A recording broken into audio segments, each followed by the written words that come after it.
Hello, patrons. How are you all doing? We hope that you're having a great week as we kick into the new week here. To start things off with this Patreon exclusive, Brendan, let's veer from Harry Potter, although I have thoughts later. I was gonna say, man. I mean, this is basically being unofficially dubbed the Patreon Harry Potter Book Club. Yeah, well, don't worry. Well, I'm going to save that for the end just in case, because I feel like we've been so Harry Potter centric. However, let's switch from that to Star Wars. Did anyone see the AHSOKA premiere? Did you see AHSOKA yet, Brendan? Nope. Keep in mind, JD, I'm someone who made it 5 episodes into Andor and said I'm bored.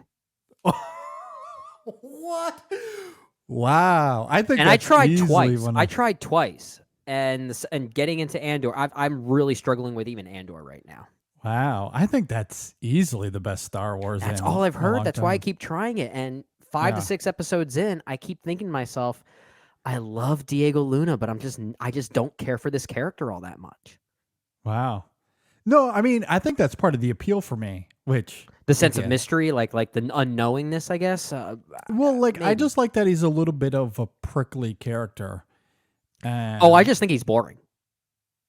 I think once you get more into it, I think maybe there's much more to mine out of the character. Something tells me by the time I get to the end of that show, I'll be like, oh, now I see the light. Now I see the light. I haven't gone there yet, and I'm gonna have to start it again a third time because I always get it to like episodes 5 or 6 twice in a row right now, and then I just don't finish it, and now I'm gonna have to start over again. Well, generally speaking, this is why, at least for me personally, why I tend to gravitate toward film instead of television. Right. Because if it's a bad movie, it's 2 hours of my life and that's it. I can wipe my hands clean of it. Yeah. A TV series, it's like, okay, I've invested 5 hours and I'm never going to get to the end.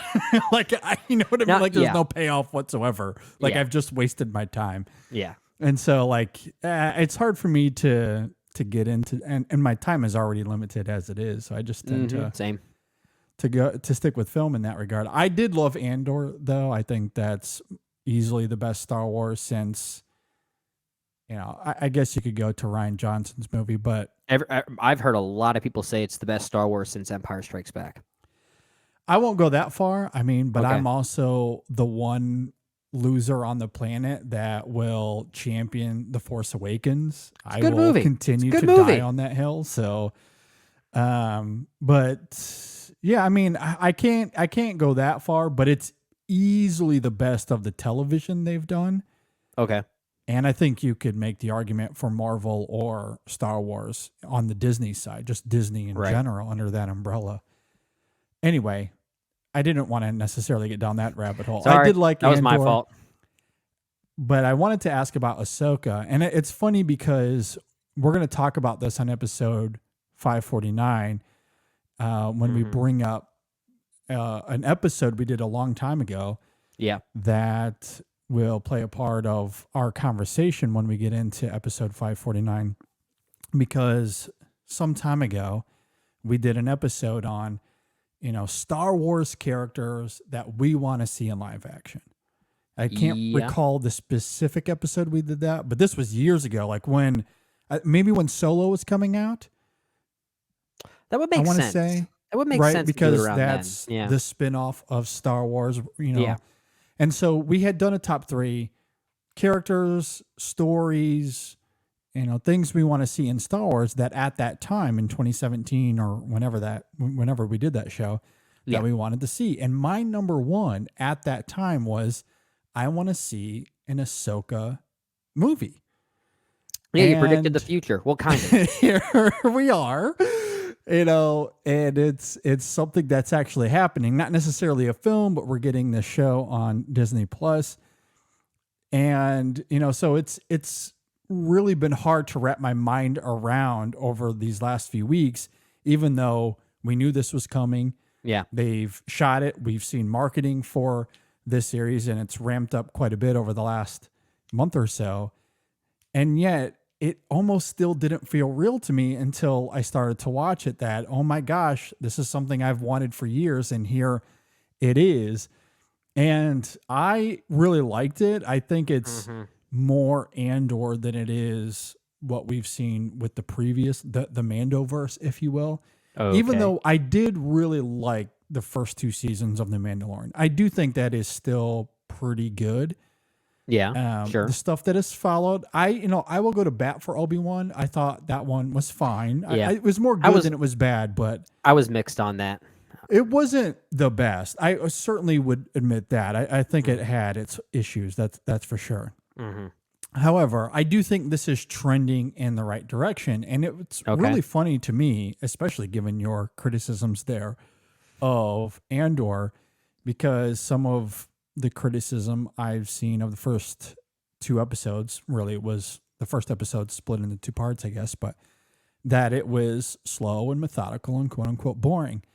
And that to me is hilarious, because the first 2 episodes, what it's dedicated to more than anything else, for better or worse, is character and establishing tone. That's what we're doing. And the tone it's setting is a little somber, a little poignant. There's conflict, there's tension that the series wants to root in the audience. Obviously, there's some mystery to it that they sort of unveil by the end of the 2nd episode. Yeah, sure. And they're also establishing character. They're really wanting us to dig into where these characters stand as they are currently. And in the middle of that, it's also establishing this mystery as to, where Thrawn is, and, what they have to do in order to maybe get to Ezra, which is a character born out of Star Wars Rebels. Right. And of course, they're introducing some of these characters in live action. If you've never seen Rebels, I could understand how. Yeah. And that will really be, I think, the true criticism of the show so far is if you've never seen Rebels, you're going to be lost. Which is me. I have not watched Rebels.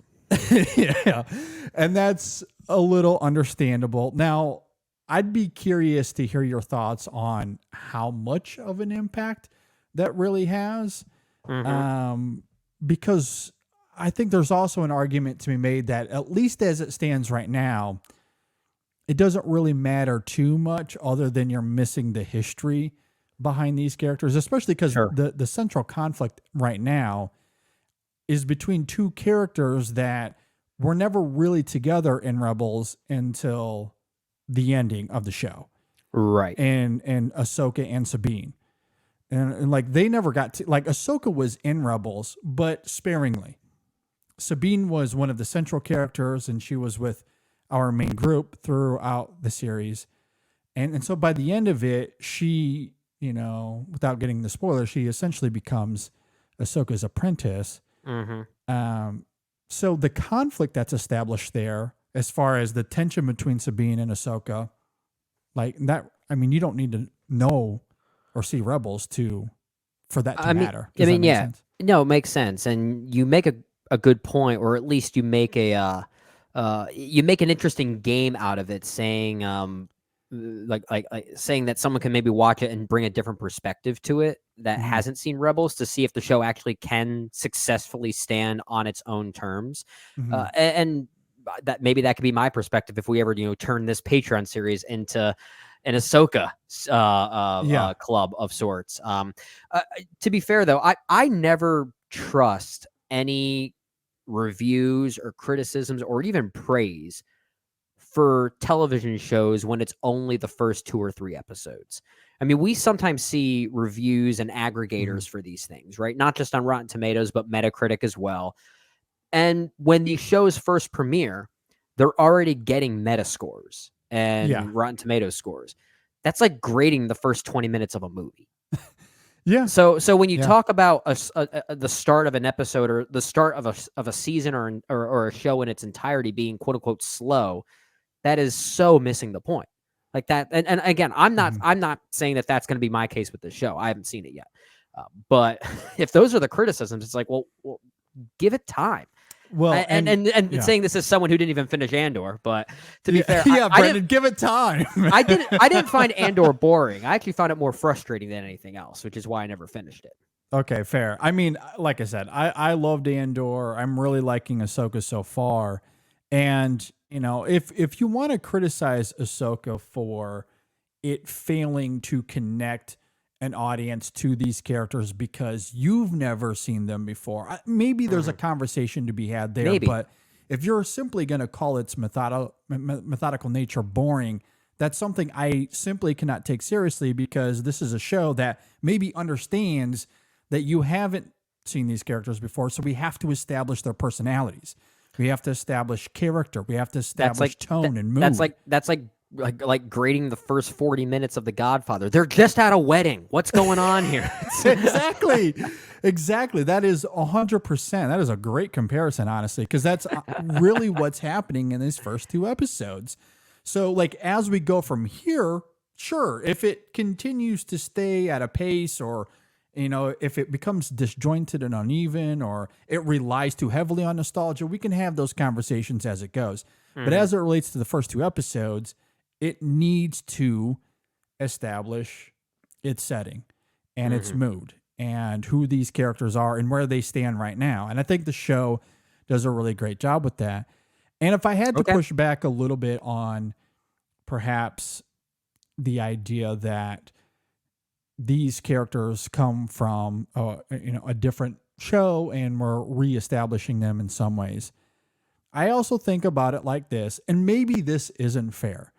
However, like Marvel, this is a connected universe, right? With stories that go back decades. Now, these characters, they come from Rebels, which is something that came out in the 2010s. So they're relatively new characters, although Ahsoka goes back to the Clone Wars in the 2000s. I say this in light of something like WandaVision, because when WandaVision came out, that wasn't the first time we had seen her. No, true. We didn't need to get to know her in the sense of, where does she come from? What was her home life like? Well, I get what you mean.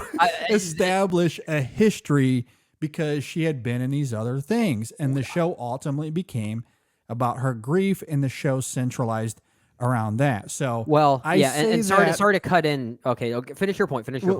Just to quickly finish that point, I think, based off of, I'm just theorizing here based off of what I have seen in Rebels and what we know about Ahsoka, is that this will kind of do the same thing, in the sense that it's going to centralize the relationship. Instead of, with WandaVision and her grief, this will be about the apprenticeship between Sabine and Ahsoka, and ultimately where Thrawn comes into it with the Ezra character also from Rebels. So I think it will centralize itself around that and have a nucleus that was strong in something like WandaVision with her grief. So if it has that centralized nucleus the way that WandaVision did, I don't think it'll matter what the previous history of these characters are.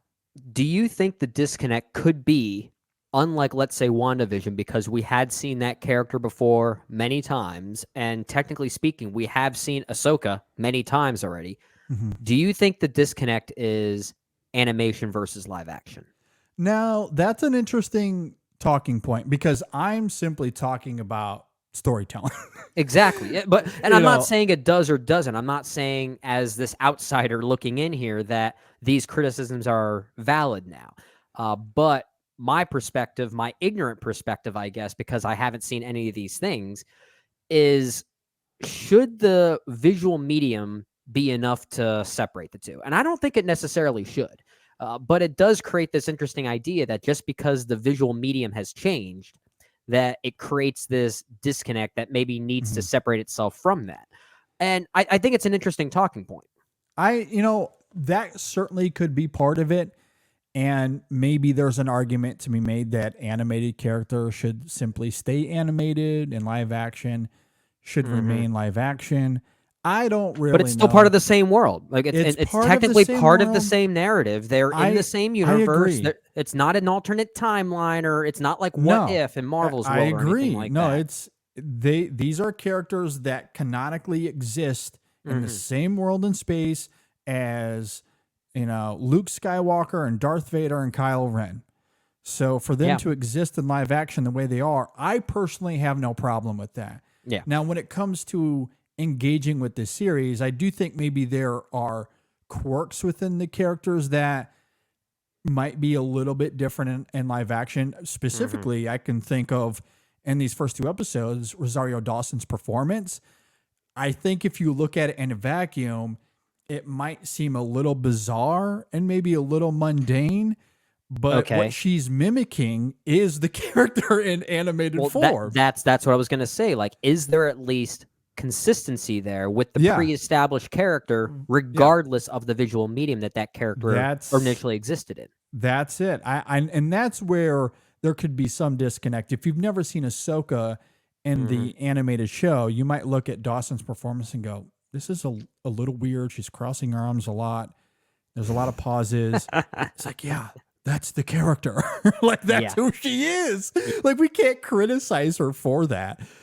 So, like, to me, that's where what you bring up in terms of the crossover could, or at least maybe there could be a discussion there, or we could bring some context into all of it. But again, I don't have a problem with it, but I might be saying that with bias because I've seen her in all of these shows and I love the character. It's fresh on your mind, so you're able to connect the dots, so to speak. Absolutely. So I've really enjoyed these first 2 episodes. And also Ray Stevenson, bless his soul. Oh, yeah. So good in these first 2 episodes. Okay. He's really good. I'm so excited to see him throughout the rest of this as well. I think he's going to end up being one of my favorite parts of this whole series as well. He's really fantastic in these first 2 episodes. So okay. Yeah, I think it's setting the groundwork well. And also, like, I go back to, and some people have pointed this out, like, visually speaking, it's striking. It doesn't have that Mandoverse feel. It is very much of, if anything, it's closer to Andor. It's closer to the live action movies. Like, it feels like you're in an epic adventure, and in the space in which these characters abide. Like, it feels like I'm watching something on the big screen versus the Mandoverse. Throughout a lot of it feels much smaller in scope. Which, at times lends itself well because that is a story that it definitely fit the more serialized, almost anthology-like nature with the Mandoverse. Yeah, but this story and these characters aren't like, this is going to be a big story, and Thrawn is such a pivotal character in the larger scope of Star Wars that I don't think it needs to be contained. So I do love that visually they're throwing as much money at this as possible to give us that traditional Star Wars scope and grandeur. And I love that about the series as well. Visually, they're not holding back in that regard, and I do appreciate Disney. Yeah, for going let's just hope the artists weren't overworked once again. Yeah. That will always be a talking point for sure. I feel like we have to acknowledge it every time we talk about whether a show or movie has good or bad special effects, and especially if that property is from Disney. Yeah, absolutely. Yeah. I do want to get to Harry Potter here in a second, but before we do, I also want to mention this. So we're going to announce this on episode 549, but you're our patron, so you can hear it first. You get it early. If you watch it before 549. Yeah, exactly. But we have our 2001 retrospective coming up soon. Brennan and I are preparing for this. Homework sucks. I know. But it's also been a lot of fun in some ways. So there were 2 films I watched over the weekend that I wanted to mention. The first is Training Day. When was the last time you saw Training Day, Brendan? I'm curious. Probably, like, I think I was still in high school. Yeah, it's been a long time for me as well. I have not seen Training Day in quite a long time. Yeah. So, of course, I wanted to revisit that film as we prepare for this retrospective. And I was, like, I've always really liked the film, and I was kind of blown away by it. like all these years later, like just how good that movie That is, especially for Fuqua. That is on my list to rewatch. I have a full list that I put together, as we both always do for these retrospectives, basically our homework, our assignment list, right? Yeah. And a lot of them are rewatches, some of them first time watches. I think I'm more excited for the rewatches this time around for any of our past retrospectives comparatively, because 2001 was such a transitional mind for me. I was like a freshman/sophomore. I mean, I was a lot younger than that, but Yeah. a lot of these movies, such as Training Day, I couldn't see in 2001. I was in, I think, fifth grade or something like that. So I was probably like 11 or 12. Yeah.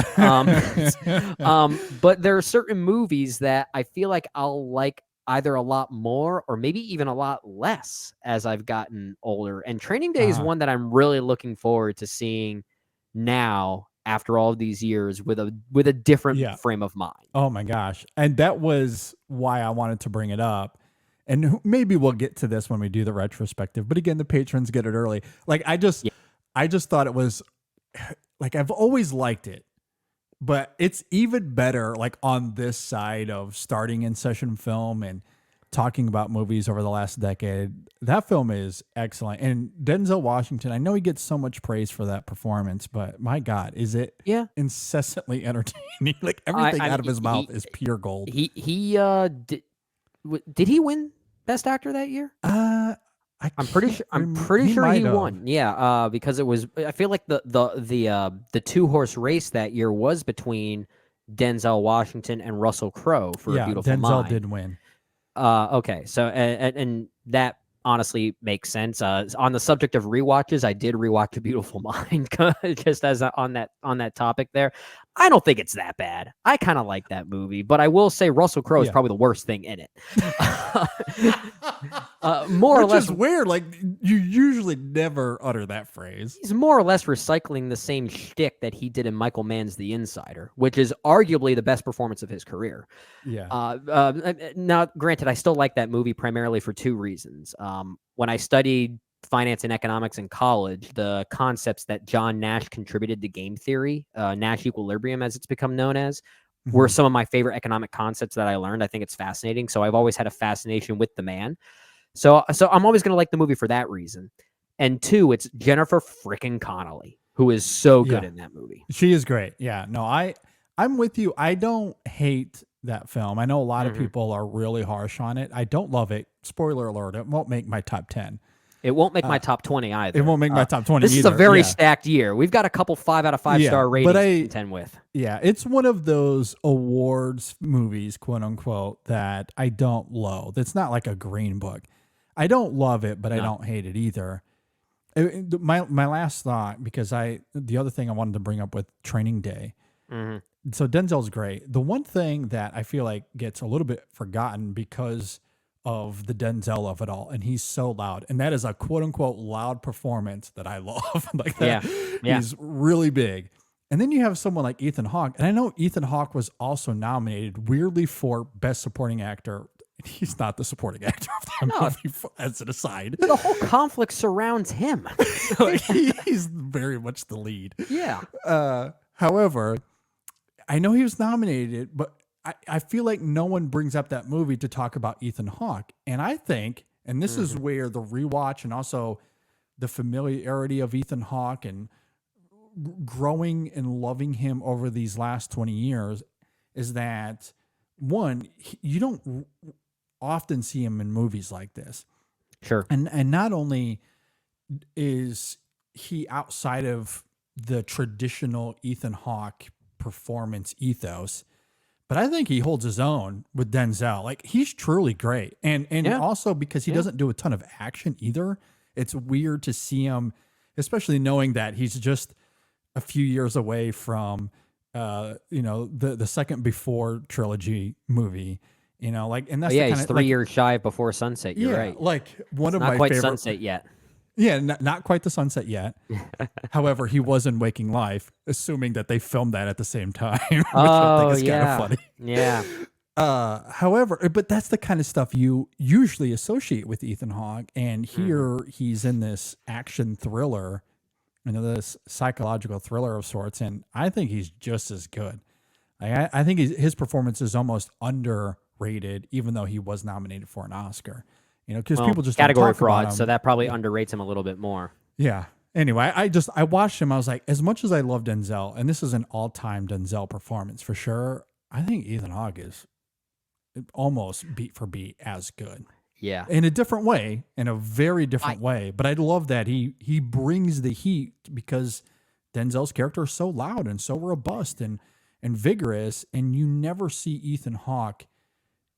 You know, he like his performance never wavers. It never wavers, and that's important given the trajectory of his character. I cannot wait to rewatch that one. That is one I'm really itchy. I have a hunch that I'm going to be on the same side as you, JD, that I'm going to like it even more now than I did back in. It must have been almost 20 years ago when I first saw that film. The subject of rewatches from this year, I think, is going to be a huge talking point when we get to that retrospective, because I did a few other rewatches that genuinely surprised even me. I'll maybe for the sake of time, I'll save that for another conversation. Okay. But I'll just end it there. There are a few that I caught up with again that I liked way more, and then there are some that I used to love that I actually don't really care for anymore. Interesting. I'll say one right now: Donnie Darko, bad movie. Okay, that's one is on my to watch list. I need to revisit that one because I've heard that a lot. I've heard a lot of people over time actually become much less on that film. I can't say bad, but yeah. I think its cult status is kind of wavered for me. Interesting. I will say this as well. I don't want to get into it too much. Yeah, I know. We're running. Hey, it's our patrons. Let's get it to them early. They're donating properly to the show. We really appreciate it. Let's give them some early content. Yeah, exactly. And look, I was surprised by this. Donnie Darko, I'm curious about because I have seen that reaction before. This reaction out of me was unexpected because I love this director so much. And over these retrospectives, I feel like every time I watch one of his movies, every time I watch one of his movies, it usually ends up in my top 10, if not my top 5. I did not love The Piano Teacher. Did not love it. Okay. I had a hunch you were going that way because I know you're kind of hit or miss on Michael Haneke overall, right? No, I like I just got done saying I usually love his movies. I always thought you were kind of hit or miss. No. Maybe I talked to someone else about that. I thought movies like The White Ribbon you were a little bit on. No, I most of the time his movies end up in my top 10, in my top 5, worst case top 20. You know, maybe I'm okay. That's one I haven't seen yet. Yeah, especially in these retrospectives, like I have, like I walked into this maybe the most excited of all the movies I have to catch up with, because of especially like what these, a lot of the stuff he did in the 2010s anyway. As we've gone through the years and done these retrospectives, it's like, God damn, like this movie's in my top 5. This one's in my top 10. This one's in like everything he's done. I've loved. This is the first one where I'm like, I'm not feeling this one. And it's regarded as one of his better movies. Not for me. Okay. So, that was a little bit of a disappointment. But on the whole, very good year. The last one I want to mention here real fast, and this will also transition us into Harry Potter. It's a long Patreon content. I know. 2001, we also saw Gosford Park. Love Robert Altman. I was very excited to see where you're making the Harry Potter transition. Nice work there, buddy. Thank you. And look, as we've been talking about in these Patreon episodes, I'm in a Harry Potter mode right now. Have been really all year. So when I start watching Gosford Park, it took me a long time. Like I had to pause the movie a few times and gather myself because I was laughing out loud at a movie that wasn't rendering laughs because you have Maggie Smith and Michael Gambon not only in the same movie but at times sharing the screen together. I'm like, oh my God, I can't escape it. Like I couldn't turn off the Harry Potter thing. I couldn't. And every time they were talking, I was like, that's Dumbledore. That's on you. That's on you because 2001 was the year of Harry Potter and the Sorcerer's Stone when Richard Harris played the part. That's right. Gambon wasn't there quite yet, but we know him now as Dumbledore. Yeah, he's been in 6 movies as Dumbledore as opposed to 2. Rest in peace, Richard Harris. Exactly. And so every time the character would talk, at least early on. Now I eventually settled down and got over it, but in that first 20 minutes, he would speak, and all I could hear was Dumbledore coming through the voice. That'd be funny if that got him the part. Maybe, maybe Maggie Smith put in a good word and was like, I like this guy. And Maggie Smith was a little bit of the same way. Like, she just has that McGonagall voice, obviously. And look, she's great. I mean, I've loved Maggie Smith in a lot of things. But when you're in a Harry Potter mode and, you've seen the movies recently, you're going through the books, like that voice is just so deeply and you embedded. Dumbledore and McGonagall in a movie together that's not Harry Potter and they're sharing screens together. Yeah, you're going to think about Harry Potter. Exactly. Like you're going to think about it. And, and so I couldn't, it was just such a funny experience because I had to pause, walk away, come back. Like I had to gather myself and then ended up actually really enjoying the movie a lot. So I think we discovered a new, category within these Patreon episodes we do, JD, is we could do these like precursors leading up to our 2001 retrospective by just talking about the films we're gradually kind of watching working through. Yeah, because we can't get through all of them when we get to the actual episode. Yeah. So this is a great way to sort of like kill two birds with one stone. Exactly, because usually there's our feature review and then we have our top fives. Yeah, we get into deeply, and Gosford Park isn't going to be one of those that makes my top 5. Yeah.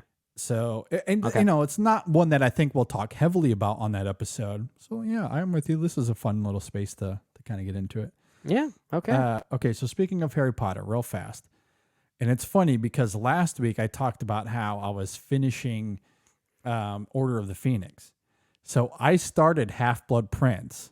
Now, for any new patrons who are just tuning in for the first time, we're talking about the books, the audiobooks. These are not the movies right now. The books. I finished Order of the Phoenix, the Harry Potter book, a week ago as we are recording this. Yeah. In 6 days, I devoured the Half-Blood Prince book. I knew you were going to like that one.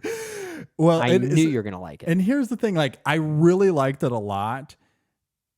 I do need to wrestle with it a little bit with some of the ending because I don't love the writing between Harry and Dumbledore near the end.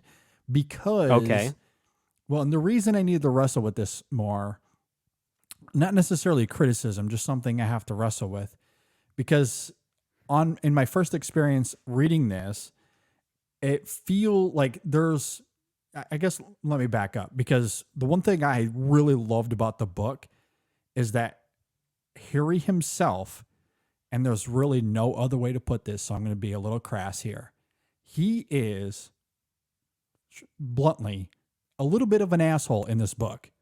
He's a little shit. And he's a little bit of a shit. And I kind of love that. Now, from the movie perspective, I understand why they took that out. Because you want to make these movies appealing to a broad mass audience. And if your central protagonist is, an asshole, it's, you're not going to draw in that audience as much. Yeah. Yeah. However, I do kind of love that he is a bit of a dick at times. However, and that's not my issue with what happens between him and Dumbledore at the end, as much as JK makes him naive. Now, there's a naivete to the character that I think is counter-progressive to how the character had evolved over the course of the other books. Interesting. If that that level of naivete in the first two, I get. He's fairly new to the world. He's learning what it means to be a wizard. He's a young kid still. He's 12 and 13 years old in those books. However, in Half-Blood Prince, he's 16. He's done this for 5 years now. And that level of naivete, especially given what we've seen him do, he can conjure Patronus. Adult wizards can't do that. He's battled Dumbledore and survived. Or Dumbledore. He's battled Voldemort and survived. The other greatest wizard. The other greatest wizard.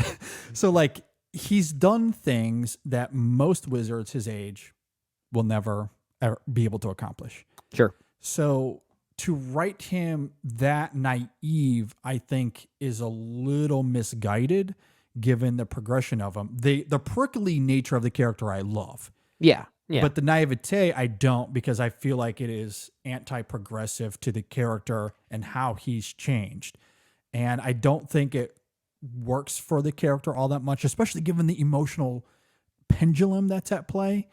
and of course the death that comes, and then his response. He's so overwhelmed with grief at the end, and even into the beginning of Deathly Hallows, which, spoiler alert, I'm into that a little bit already. Yep. So that's the only part where I'm having to wrestle with it. Other than that, I really loved it a lot. Okay. And it's also interesting too, because last week you said that it's one of your favorite books and it's very different from the movie. So what I find ironic and hilarious about that is, like, I'm halfway through this book, and so far it was like, I don't know what Brendan is talking about. This is like almost beat for beat the movie so far. Yeah, yeah. Like, it's very much the same. Yeah. But I also feel like you get to the halfway point and you're like in movie terms, we're like 2/3 of the way through the movie. I'm like, we're halfway through this book. Like, where does this, like, how is this going to end? And then the whole back half of the book is where it gets a little different. I'm like, okay, yeah, and it's very different, not necessarily in the sense of what it changes, but more so what it chooses to leave out. The movie specifically. Yeah. That's really where it's the art of adaptation. Yeah. Well, so I think with something like, let's say, Prisoner of Azkaban, it was more about reinterpreting things a little bit, at least visually speaking. Whereas Half-Blood Prince, the adaptability from book to movie there, the reason why it's a bit more disconnected is that it chooses to leave a lot of things out. So the funeral is left out, for instance. The whole final battle at Hogwarts is left out, which, I mean, call me crazy for all you book purists out there. I think that was the right call the movie made. I think a more intimate conclusion there was a better way for that story to end. But at the same time, I kind of understand some of the complaints that maybe people would have liked to see in movie form, some more of Voldemort's backstory, which the book does. Yeah, that was interesting. I did like that. Again, there's just not as much time to get into it, and that's so. Yeah, there's a lot of that where, even as you're going, there are things that they leave out as you're talking about. Plotting perspective, it's very similar. Like, the movie follows it. It's more of a. It feels more like a condensing than it does a reinterpretation. It does way more condensing than I think some of the other book adaptations were. Yeah. One other this is somewhat of a major thing. And again, this is in the back half where they really start to leave out a lot of the stuff that's in the back half of the book. And this is, again, it's not really a criticism, but I could see it as a quote unquote plot hole if you choose to look at it this way. Because in the movies, they the whole film opens up, Half-Blood Prince, it opens up with Dumbledore and Harry. They got to go convert Slughorn. And in order to get there, they have to apparate. And it's the first time that Harry does it with Dumbledore. They speak to it in the movie. And even throughout that film, there's a couple of times where Hermione's like, they can't apparate into the grounds, you know? And so she does reference it a few times. And then in Deathly Hallows Part 1, after the wedding fiasco, we see Harry and Hermione and Ron apparate out of there. So, what happened? And the book wonderfully explains, like the whole thing of apparating is such a huge part of the book. Oh, yeah. How they learn it, they train, they got to take a test. Like, you could dedicate a couple chapters to that. You really could. Yeah, and so like there's so much more of that in the book that like fills in those gaps that the movie's like, we're not getting into any of this. Yeah, and so they just apparate in the next movie. And if you really wanted to call that a plot hole, I guess I could somewhat, because the movies never really explain that at all. No. Which, ultimately I'm fine with, but it is funny how the books are, they make sense of that. Like, you just got to assume things in the movie. Yeah. You have to assume some things for sure. Yeah. And there's a lot that happens magically that we don't see, whether it be during the summer or even some of the classes that they're taking. So there's a lot you can assume that's being gap filled, to say the least. Yeah, absolutely. Like in the, like Deathly Hallows at the beginning, they even talk about Harry's birthday. And that's not mentioned in the movie at all until after they apparate. So we're post Harry turning 17, and there's one little line where Harry says something like, "Oh, we forgot my birthday." Yeah, like I turned. Yeah, 17. I love little things like that. Oh, I will say with regard to Deathly Hallows, and to be clear, I remember not loving that book as much. It was actually one of my least favorites in the series. I thought it was okay.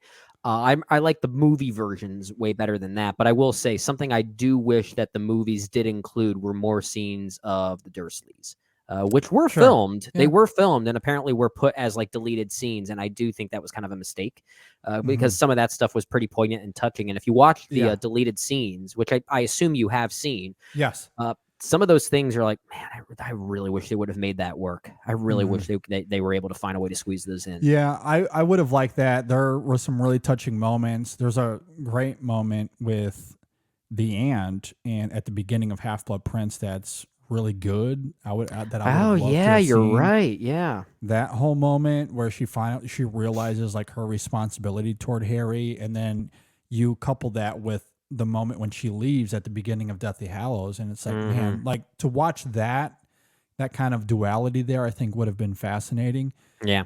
And just the goodbye, like Dudley, like showing some respect to Harry before they leave, I think would have been fascinating to see. Yeah, so it works. Yeah. I do really like that. And I know that we've mostly been talking about Half-Blood Prince, and it is really great. And I love Deathly Hallows Part 1 is, if it's not my second favorite, because I do love Order of the Phoenix, it is my third, but maybe tied for second. I love Deathly Hallows Part 1, the movie, a lot. Oh, Part 1. And, yeah.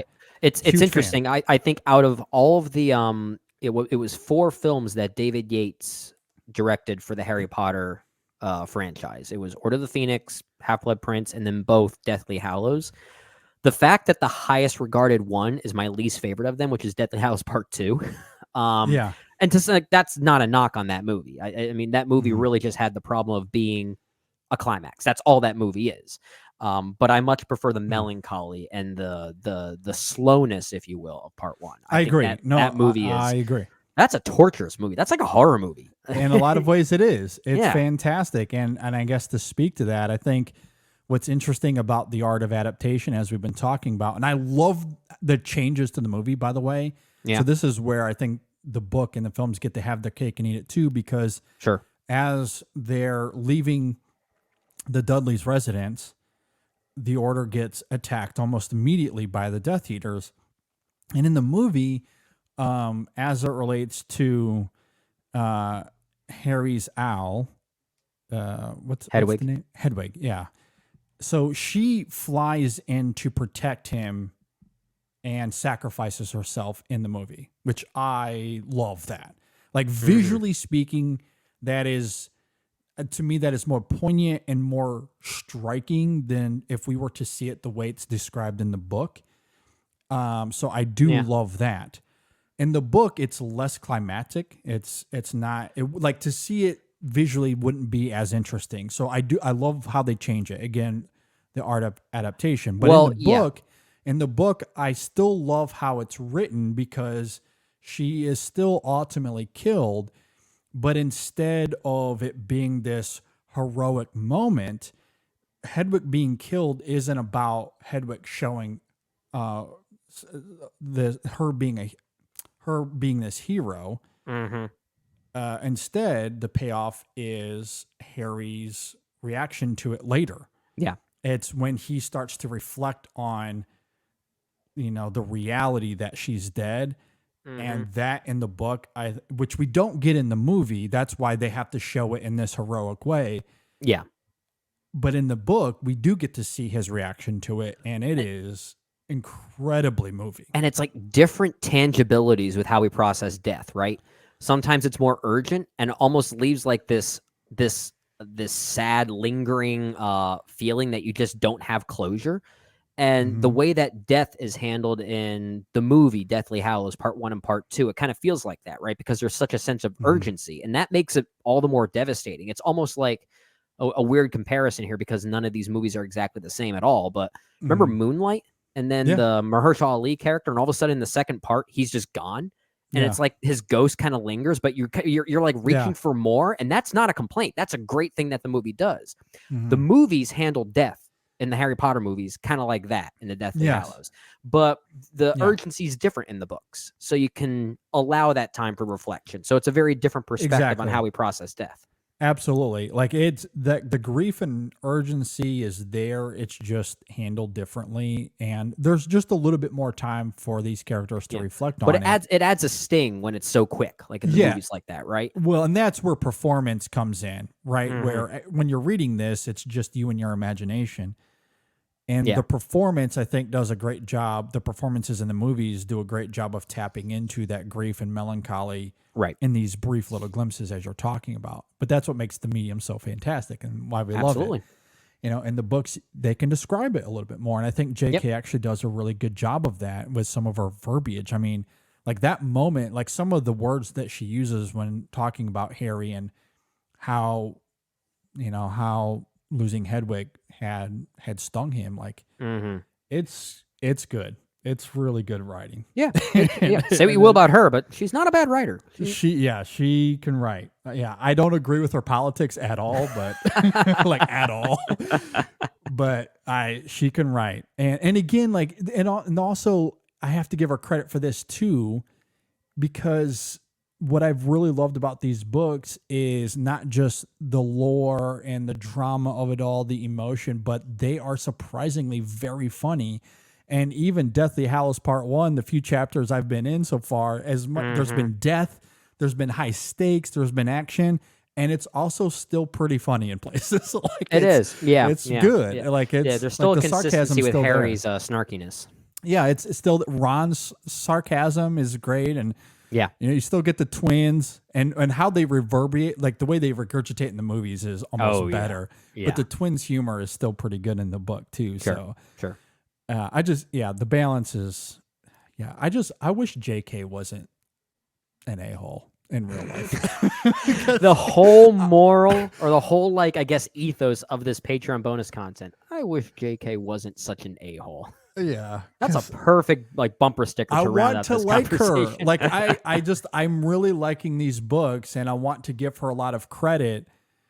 And she just is diminishing all of those returns. She makes it hard. She makes it hard. Yeah, you're not wrong. At any rate, that's where I stand right now. I'm a little bit into Deathly Hallows, and I'll report. You're almost done. You're almost done. Yeah, I know. It's kind of sad. Yeah, I was thinking about that the other day. I was like, man, I've been reading all these books back to back to back, and by the time I get through mid-September, maybe even less than that, who knows? Maybe I'll get through that in a week. Yeah, and this is not like, you know, J.R.R. Tolkien. If you were reading, let's say, Lord of the Rings, and all of a sudden you get to the end and think, oh wait, I still have another book I can read, The Hobbit. It's not really the case here because Fantastic Beasts is not really a book you can read. Well, no, and it's funny you bring that up because I was actually going to ask you this. I've been meaning to ask you this forever, and it just has always slipped my mind because we're always so busy. Like, where in the books is that even mentioned? Because I was into Order of the Phoenix, there's been no mention of it. Yeah. And then it was like 2/3 of the way through that book, he's like grabbing all these books, and that's where it's mentioned. He gets, you know, he's holding Fantastic Beasts and Where to Find Them. I was like, finally, there it is. That's the thing. It's there in the book. Well, I think I'm trying to remember this exactly. The reason why I think it's referenced is not that it's directly referenced in the book series itself, but I think it was actually published in 2001. So it's mentioned directly in Order of the Phoenix. Oh, okay, so the title of that book is mentioned directly. But the book itself was meant to be just a guidebook. Like, it's not really much of a narrative. It's almost like a meta adaptation, the way they try and feed it into the movies. Yeah, and Order of the Phoenix, the book is not described at all. It's literally just named. It's a book that Harry grabs. That's it. Well, the book itself is like, the book does exist. J.K. Rowling did write a book called Fantastic Beasts and Where to Find Them, and it was it was published in 2001. But like I said, it was more of a guidebook. It's not really a story. And that book was written by Newt Scamander. So she wrote it as Newt Scamander. Gotcha. Yeah. Okay. So in a way, it's like bringing something from that universe and sort of like it's bringing it to life to exist in our world, I guess. But it's technically the book that would have existed in the Harry Potter books. Gotcha. Well, on that note, that's where we stand right now. Yeah. Well, this was a long one, but hopefully one that you guys enjoyed. Patrons, you're welcome. We'll get to episode 549. That's where we're at right now. So definitely enjoy, and we'll see you guys soon.